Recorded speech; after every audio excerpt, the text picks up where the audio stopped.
Hello ಸ್ನೇಹಿತರೆ, welcome back to my channel.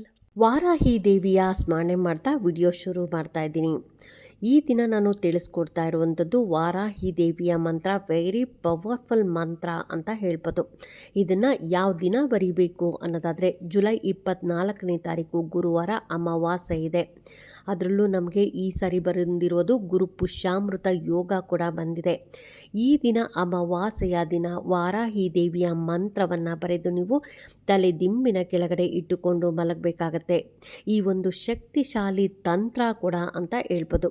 ಇದನ್ನು ಮಂತ್ರಶಯನ ತಂತ್ರ ಅಂತ ಕೂಡ ಕರೀತಾರೆ. ಇದನ್ನು ವಿಶೇಷವಾಗಿ ರಕ್ಷಣೆಗೋಸ್ಕರ ಇರ್ಬೋದು, ಅಥವಾ ನಮ್ಮದ ಶತ್ರು ಶಮನಕ್ಕೆ ಇರ್ಬೋದು, ಅಶುಭ ಶಕ್ತಿಗಳಿಂದ ರಕ್ಷಣೆಗೋಸ್ಕರ ಇರ್ಬೋದು, ಮಾಟ ಮಂತ್ರದಂತಹ ಯಾವುದೇ ಒಂದು ದುಷ್ಟ ಶಕ್ತಿಗಳಿಂದ ನಮ್ಮನ್ನು ರಕ್ಷಣೆ ಮಾಡ್ಕೋಬೇಕು ಅಂದರು. ಅದರಲ್ಲೂ ಅಮಾವಾಸ್ಯೆ ಹುಣ್ಣಿಮೆ ದಿನಗಳಲ್ಲಿ ತುಂಬಾ ಪವರ್ ಇರುತ್ತೆ. ಹಾಗಾಗಿ ಇಂತಹ ದಿನಗಳಲ್ಲಿ ನಾವು ವಾರಾಹಿ ಅಮ್ಮನ ಮಂತ್ರವನ್ನು ಬರೆದು ನಾವು ತಲೆದಿಂಬಿನ ಕೆಳಗಡೆ ಇಟ್ಕೊಬೇಕಾಗತ್ತೆ. ಹಾಗಾಗಿ ಆ ಮಂತ್ರ ಯಾವುದು ಅಂತ ಕೂಡ ತಿಳಿಸ್ಕೊಡ್ತಾ ಇದ್ದೀನಿ. ನಂತರ ಆ ಮಂತ್ರವನ್ನು ಬರೆದ ಚೀಟಿಯನ್ನು ಏನು ಮಾಡಬೇಕು ಅಂತ ಕೂಡ ತಿಳಿಸ್ಕೊಡ್ತಾ ಇದ್ದೀನಿ. ವಾರಾಹಿ ದೇವಿಗೆ ಅಮಾವಾಸ್ಯೆ, ಹುಣ್ಣಿಮೆ, ಅಷ್ಟಮಿ, ಪಂಚಮಿ ದಿನಗಳಲ್ಲಿ ತುಂಬಾ ಶಕ್ತಿ ಇರುತ್ತೆ.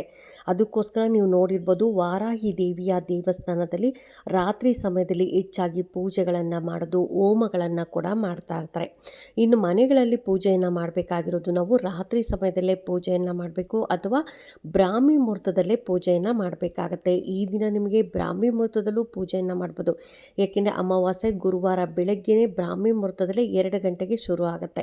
ಹಾಗಾಗಿ ನಿಮಗೆ ಬೇಗ ಆಯಿತು ಅಂತಂದರೆ ಬೆಳಗ್ಗೆನೂ ನೀವು ಪೂಜೆಯನ್ನು ಮಾಡ್ಬೋದು, ಅಥವಾ ರಾತ್ರಿ ಸಮಯದಲ್ಲೂ ಕೂಡ ಪೂಜೆಯನ್ನು ಮಾಡ್ಬೋದು. ಆದರೆ ನೀವು ಈ ಒಂದು ಮಂತ್ರವನ್ನು ಬರೆಯೋದು ಮಾತ್ರ ರಾತ್ರಿ ಸಮಯದಲ್ಲೇ ಬರೀಬೇಕಾಗತ್ತೆ.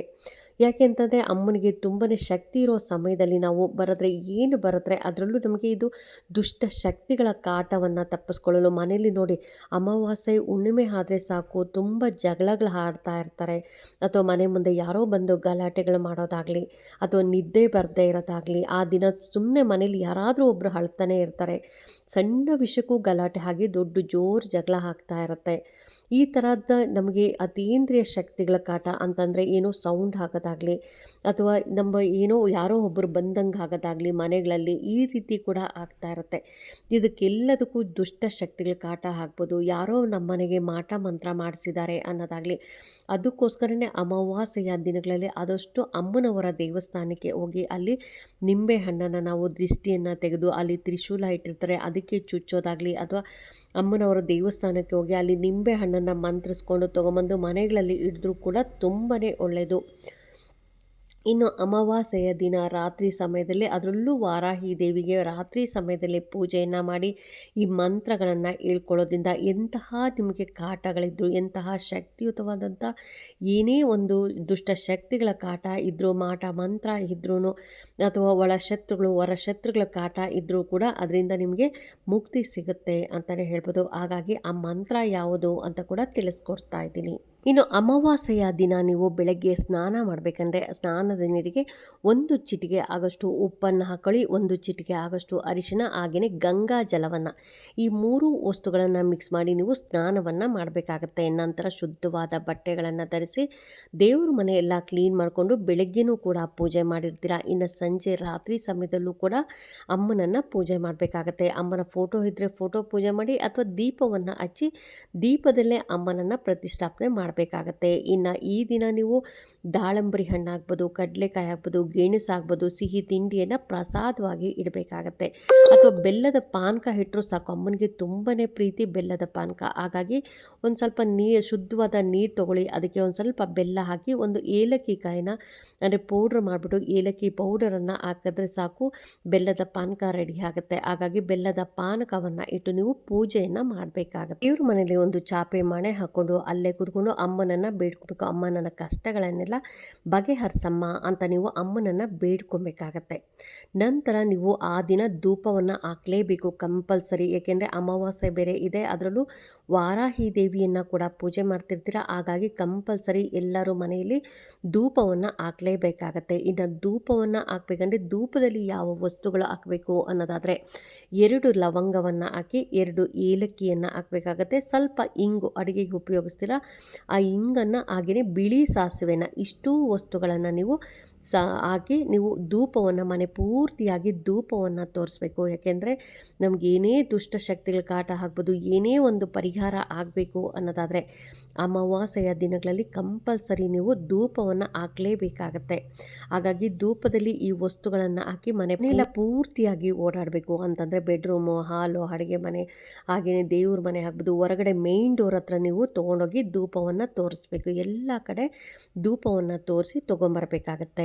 ಇನ್ನು ರಾತ್ರಿ ನೀವು ಮಲಗೋ ಸಮಯದಲ್ಲಿ ಯಾವ ಮಂತ್ರವನ್ನು ಬರಿಬೇಕು, ಮೊದಲು ನೀವು ವಾರಾಹಿ ಅಮ್ಮನನ್ನು ಬೇಡ್ಕೊಬೇಕು. ಅಮ್ಮ, ನಮ್ಮ ಮನೇಲಿ ಏನೇ ದುಷ್ಟ ಶಕ್ತಿಗಳ ಕಾಟ ಇರಲಿ, ದುಷ್ಟರ ಕಾಟ ಇರಲಿ, ಯಾರೋ ನಮಗೆ ಮಾಟ ಮಂತ್ರ ಮಾಡಿಸಿದ್ದಾರೆ, ಅಥವಾ ನನಗೇನೋ ನಿದ್ದೆ ಬರ್ತಾ ಇಲ್ಲ, ಊಟ ಸೇರ್ತಾ ಇಲ್ಲ, ನನ್ನ ಮಕ್ಕಳು ಚೆನ್ನಾಗಿ ಆಗ್ತಾ ಇಲ್ಲ, ನನ್ನ ಮಕ್ಕಳು ಉದ್ಧಾರ ಆಗ್ತಾ ಇಲ್ಲ, ನಾನು ಏನೇ ಮಾಡೋಕ್ಕೋದ್ರೂ ನನಗೆ ಕೆಲಸದಲ್ಲಿ ನನಗೆ ಒಳ್ಳೇದು ಆಗ್ತಾ ಇಲ್ಲ, ಪ್ರಮೋಷನ್ ಆಗ್ತಾ ಇಲ್ಲ, ಒಳ್ಳೆ ಕೆಲಸಗಳು ಸಿಗ್ತಾ ಇಲ್ಲ, ನಾನು ಏನೋ ಒಂದು ಮನೆ ಕಟ್ಟಕ್ಕೆ ಹೋಗ್ತಾ ಇದ್ದೀನಿ, ಆಗ್ತಾನೇ ಇಲ್ಲ, ನಿಮಗೇನು ಕಷ್ಟ ಇದೆ ಎಲ್ಲವನ್ನು ವಾರಾಹಿ ಅಮ್ಮನ ಹತ್ರ ಹೇಳ್ಕೊಬೇಕಾಗತ್ತೆ. ಏಕೆಂದರೆ ವಾರಾಹಿ ಅಮ್ಮನ ಹತ್ರ ಹೇಳ್ಕೊಂಡ್ರೆ ಖಂಡಿತ ಅಮ್ಮ ನಿಮ್ಮ ಕಷ್ಟಗಳಿಗೆ ಪರಿಹಾರ ಅನ್ನೋದು ಕೊಡ್ತಾಳೆ. ಅದಕ್ಕೋಸ್ಕರ ಆದಷ್ಟು ನೀವು ರಾತ್ರಿ ಮಲಗೋ ಸಮಯದಲ್ಲಿ ಹೇಳ್ಕೊಬೇಕಾಗತ್ತೆ. ನಂತರ ಒಂದು ಶೀಟ್ ತೊಗೊಳ್ಳಿ, ವೈಟ್ ಶೀಟ್ ತೊಗೊಬೇಕಾಗತ್ತೆ. ಅಂದರೆ ಅನ್ರೂಲ್ಡ್ ಇರುವಂಥ ಲೈನ್ಸ್ ಇರಬಾರ್ದು, ಅನ್ರೂಲ್ಡ್ ಇರುವಂಥ ನೀವು ಒಂದು ಶೀಟನ್ನು ತೊಗೊಬೇಕಾಗತ್ತೆ.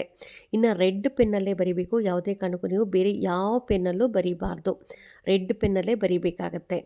ಏನು ಬರಿಬೇಕು ಅನ್ನೋದಾದರೆ ಇಲ್ಲಿ ನನಗೆ ಸ್ಕ್ರೀನ್ ಮೇಲೆ ಬರ್ತಾ ಇದೆಯಲ್ಲ ಸ್ನೇಹಿತರೆ, ಇದನ್ನು ಬರಿಬೇಕಾಗತ್ತೆ. ಅದರಲ್ಲಿ ನೋಡಿ, ಸ್ಕ್ರೀನ್ ಮೇಲೆ ಬರ್ತಾ ಇದ್ದಿಲ್ಲ, ಓಂ ಚಿನ್ನಮಸ್ತಾಯೇ ಕ್ರೀಂ ರೀಂ ಕ್ಲೀಂ ವಾರಾಹಿಯೇ ನಮಃ.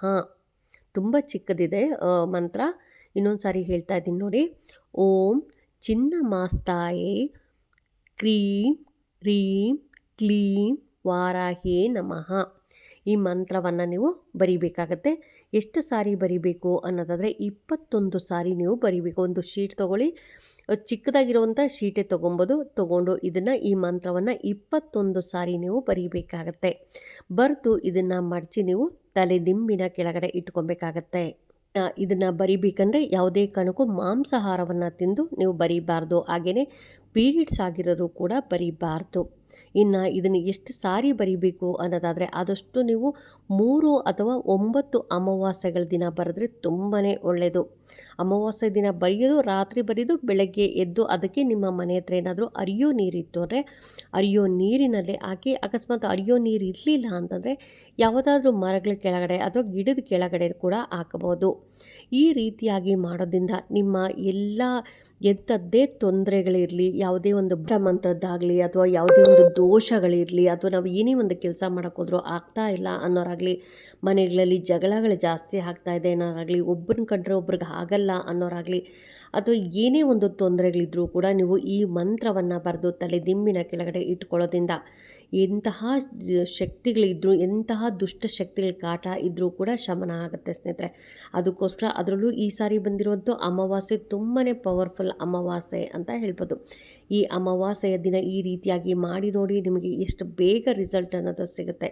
ಹಾಗಾಗಿ ಎಲ್ಲರೂ ಮಾಡ್ಕೊಳ್ಳಿ. ವಾರಾಹಿ ದೇವಿಯ ಆಶೀರ್ವಾದವನ್ನು ಎಲ್ಲರೂ ಪಡ್ಕೊಳ್ಳಿ. ನಾನು ಕೂಡ ಅಮ್ಮನ ಹತ್ರ ಬೇಡ್ಕೊತೀನಿ, ಎಲ್ಲರಿಗೂ ಒಳ್ಳೇದು ಮಾಡಲಮ್ಮ ಅಂತ ಬೇಡ್ಕೊತ ಈ ವಿಡಿಯೋ ಹೇಗನ್ನಿಸ್ತು ಅಂತ ಕಾಮೆಂಟ್ ಸೆಕ್ಷನಲ್ಲಿ ಕಾಮೆಂಟ್ ಮಾಡಿ, ಲೈಕ್ ಮಾಡಿ, ಶೇರ್ ಮಾಡಿ. ಇನ್ನೂ ನನ್ನ ಚಾನಲ್ಗೆ ಯಾರೆಲ್ಲ ಸಬ್ಸ್ಕ್ರೈಬ್ ಮಾಡಿದೆ ಹಾಗೆ ನೋಡ್ತಾ ಇದ್ದರೆ ಎಲ್ಲರೂ ಸಬ್ಸ್ಕ್ರೈಬ್ ಮಾಡ್ಕೊಳ್ಳಿ. ಪಕ್ಕದಲ್ಲಿರೋಂಥ ಬೆಲ್ ಐಕನ್ ಪ್ರೆಸ್ ಮಾಡೋದ್ರಿಂದ ನಾನು ಹಾಕೋ ವಿಡಿಯೋಗಳೆಲ್ಲ ಬೇಗ ಬಂದು ತಲುಪುತ್ತೆ.